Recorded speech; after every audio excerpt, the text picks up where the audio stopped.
I'm Mara Webster with In Creative Company, and today I'm thrilled to be joined by the wonderful André Holland to talk all about his film Exhibiting Forgiveness. And one of the things that I wanted to ask you about first was, in working with Titus Kaphar, who's the writer and director of this film, it was so important to him that you learned to paint, and you spent over 3 months with him in his paint studio and really just learning the artistry and the technique. And it sounds like you didn't even dive into talking about scenes in the script or certain character details at that point. So when you then started doing that close dive on the script and the text, how did it help to just have the fabric and the idea of who he was already kind of living in your body? Really good question, and thank you for talking to me today. The painting process was kind of amazing in that, I don't have a history of painting at all. In fact, in school, I was the one who could barely color within the lines, so it was a struggle. But Titus was a patient teacher, and so, over the course of those 3 months, we got closer and closer. And then by the end, I felt like, okay, I feel much more confident than I did at the beginning. And along the way, I got to know Titus, which was also a part of the process. So you're right, we didn't talk much about the script in particular. We didn't talk much about, the story even. We just got to know each other. We spent hours and hours, so I got to ask him all sorts of questions just about his life and about his thoughts about art and his career, and he asked me the same. And I think what happened is that we really established a bond as artists and developed a real appreciation for each other's crafts. And one of the things about him that was remarkable is that he was so curious to know about what acting is like, and what our preparation is like, and how we like to rehearse, and so I found that to be really, really satisfying. And then, in direct answer to your question, I think that work showed up when it came to, in terms of playing the character, to understanding that there is in acting, for instance, right? I find that when I'm playing a part, there's usually something within myself that I'm also wrestling with that's related to that part. Whether I intended it or not, I don't know if it's a manifestation thing or if it's just what it is, but there's these ways in which the character and the actor meet. And that was the case with this movie. And then also, when we got to the acting, and I thought, I'm holding the brush and connecting to breath. For instance, one of the things Titus talked about in the paint studio was the importance of breathing and staying connected to your breath. And then, of course, in the movie, you see that Terrell is this character who at night has a hard time catching his breath. He's having these anxiety attacks.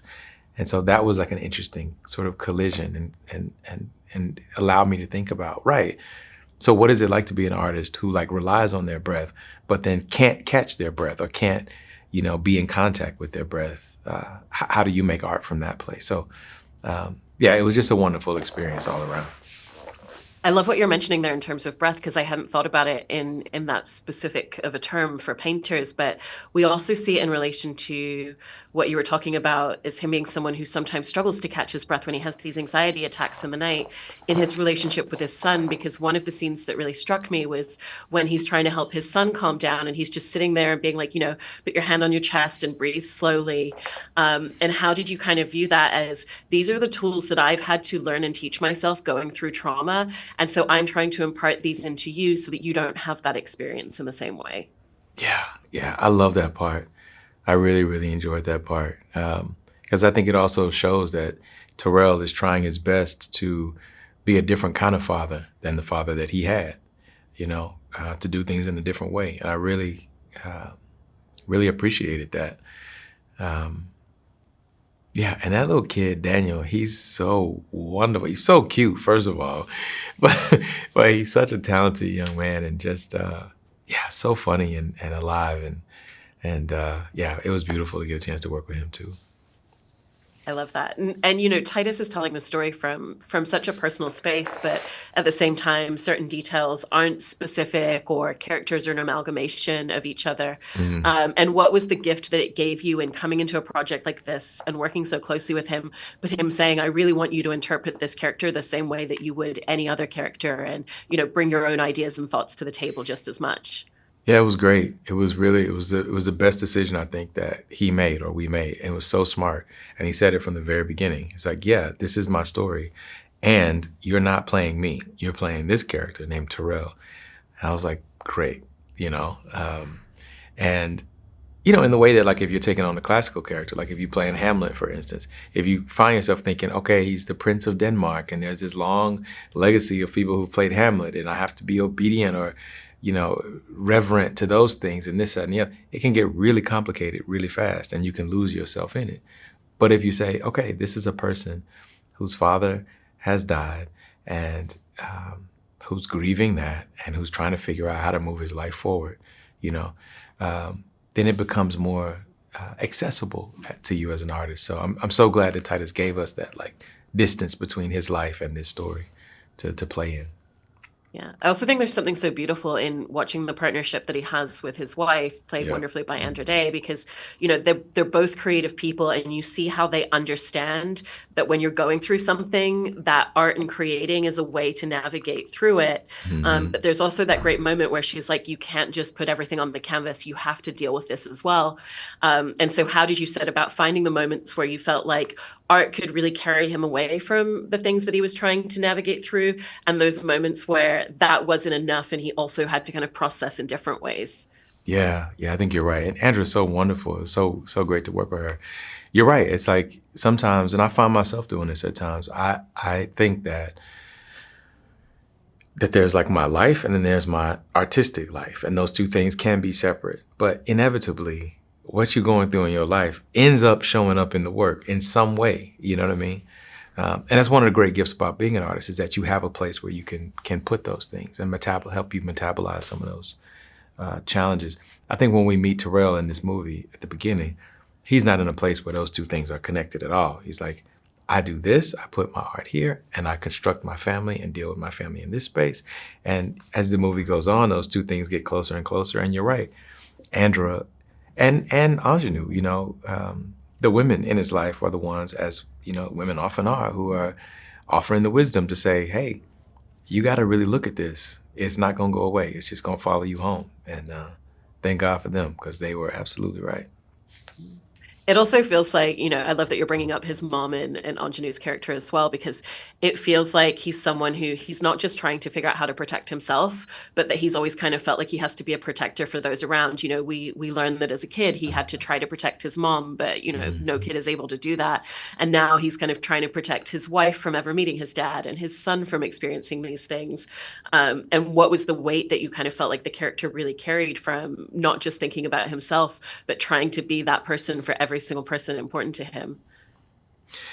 Yeah, it's a lot of weight, and it's something that I that I also can relate to. And also, I think, you know, despite his best efforts of, you know, trying to care for his son and protect him and trying to protect his wife and protect everybody, at the end of the day, he wants to be protected and needs to be protected. And that's the thing he can't say. You know what I mean? His wife can see it, and I think his mom can see it, but you know, he says this line in the last scene he has with his mom. He says, why did you leave me alone with him? You know, and that to me is a line that kind of reveals the epicenter of like his experience, which is that he has felt this like core wound around having been abandoned, you know, in like his greatest moment of need. And so I think we see him like projecting that onto other people, you know, well, I'm going to be to my son the person that I wanted somebody to be to me. And I'm going to be the perfect husband because, you know, that's the dad that I wanted to have. And he's performing this and projecting this all over the place. But it's not until he sits with himself when he's alone in the room and says, okay, you know, this is me that I'm dealing with here. Yeah. Anyway, and it's his, his mom is also the one to bring his dad back into his life. He hasn't seen her for several years. You know, he's never met his wife or his kid before. And he learns ultimately that his mom was doing it very intentionally. You know, it was for her, that she needed to try to see them at least repair a little bit of what was there. And once he realizes that, how did that change the way that you felt like you wanted him to engage with his dad in scenes? Well, I think the first reaction to it was that he felt betrayed, you know, by his mom, and upset by the fact that she didn't tell him the whole story, right? And I can relate to that, to feeling, you know, ambushed in a way. But also, I think ultimately it was that choice. It was his mother's desire to see them reconnect that ended up tipping him over the edge towards at least trying to have a conversation. And then, of course, in the hospital room, he realizes that the reason why she was pushing so hard was because she was aware of her own mortality. So it's just such a deep and layered story. There's so many different layers to it. There is, and I think there's so much to unpack, even just from the scene where Terrell does sit down and he has a conversation with his dad, and he's videoing it, and that is a moment that came directly from Titus's experience. He said that was very similar to an experience that he had with his own dad, and so I wanted to ask about what were some of the tools or the things that he said about that scene when you were going into filming it that really helped you to find that space. It's interesting because what ended up happening is that Titus, John, and myself, and Andrew as well, but really the three of us ended up having some pretty deep and profound conversations about our relationships with our fathers. Titus and John are both fathers. I'm not. And we talked about, what it means to be a father or potentially be a father. And I think what ended up happening is that all of our fathers, in a way, made their way into this movie. It's hard to explain exactly, to put a fine point on it, except to say that, John has spoken about how the ways in which his father, I think I can say this because he said it, his father struggled with some challenges in his life that made it difficult for him to be present for John in the way that, John wanted. I had a wonderful relationship with my father, but just before we started filming, my father passed away. And so I was carrying a grief around that, I think what we kind of came to realize is that, if you take all the stuff away, just all the stuff that, really between these two people, Terrell and LaRon, there is, I think, a desire to connect. They really do love each other and want to be in relationship with each other. It's just all this other stuff has gotten in the way of it, So it was a real, deep and moving experience and educational. I think we all walked away from it, feeling changed. And that's not always the case with movies. And then the last thing I'll say too is that it's been astounding to see how many people who have seen the film.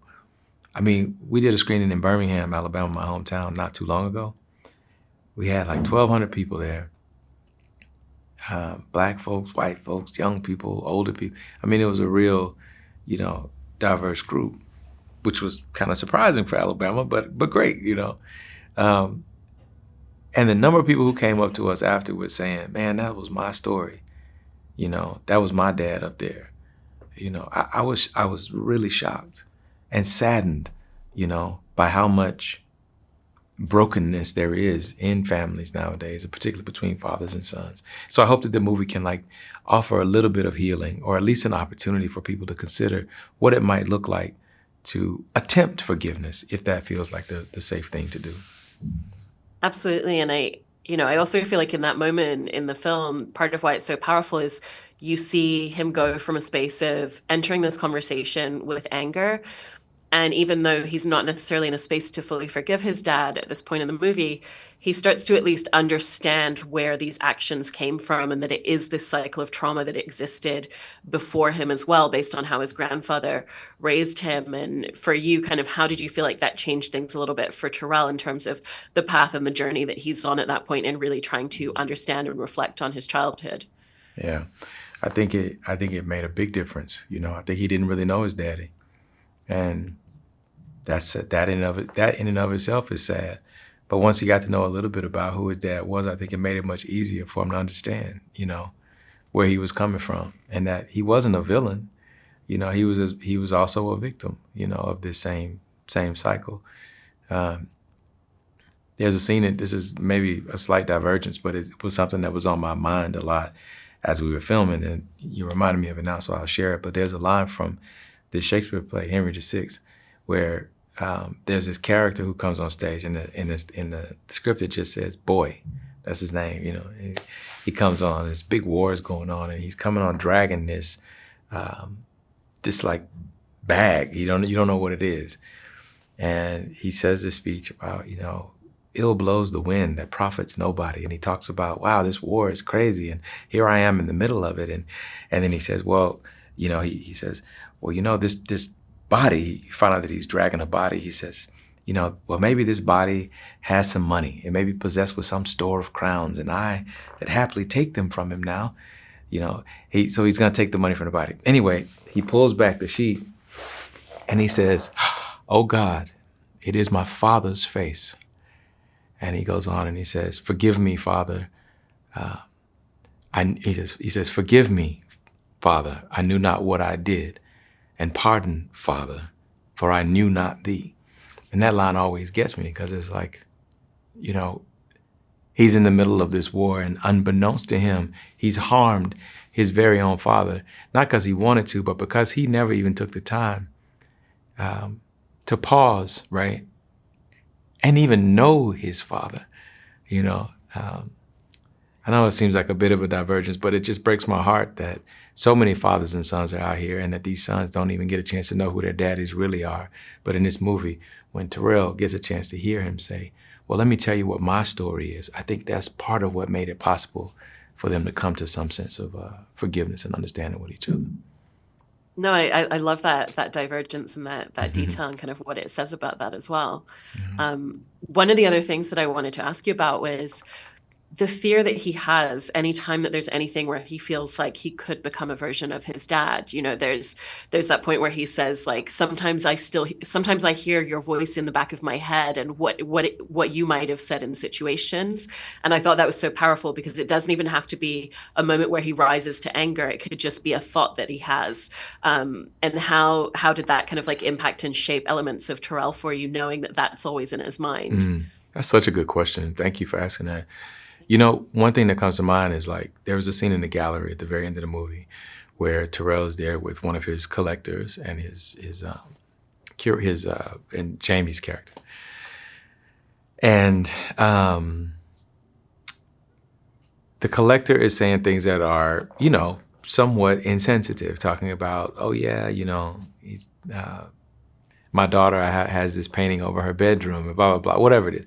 And you can tell that it's bothering Terrell. Well, in the way it was originally written, that collector is saying those things, and then Terrell gets upset and he lashes out at the collector, and then he goes upstairs, right? Which worked fine. But on the day, what I proposed to Titus and what we talked about and worked out was that actually, while the collector is talking, what you see in the movie is that that's the moment where his dad walks in, and Terrell sees his dad and then lashes out at the collector. And to me, why that felt so important is that it tells the story that despite his best efforts, he still is very much like his father. Like how he said that thing earlier, but I still hear your voice in my head sometimes. To me, that's like an illustration of that. It's like he gets triggered by seeing his father, and then the next thing is he lashes out.